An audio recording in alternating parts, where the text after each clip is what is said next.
واژه فرقه به انگلیسی کالت عبارتی برای اشاره به جنبش‌های نوپدید مذهبی یا دیگر گروه‌هایی است که اعتقادات آنها یا رفتارهایشان از نظر عموم مردم غیرعادی یا غریب محسوب می‌شود.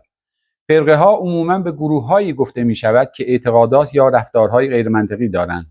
پیدایش جنبش‌های ضد فرقه‌ای تا قدری محصول رفتارهای خشونت‌آمیز و مجرمانه‌ای بود که توسط رهبران برخی از فرقه‌ها صورت گرفته بود. فرقه‌ها زندان و سیاه‌چاله دارند. نوع برخورد دولت‌ها با فرقه‌ها نیز از جمله مسائل مناقشه برانگیز بوده است. واژه فرقه در تاریخ معاصر ما به سازمان مجاهدین خلق گفته می‌شود که رهبر آن مسعود رجوی است. آنها در محیطی بسته تحت مرزشویی قرار دارند. هیچ کس در این فرقه حق ازدواج ندارد، حق تماس با خانواده ندارد، حق فکر کردن ندارد. در قرن 21 شما را با حقایقی از این نوع فرقه ها آشنا خواهیم کرد که کمتر کسی شاید آنها را باور کند. ما را دنبال کنید.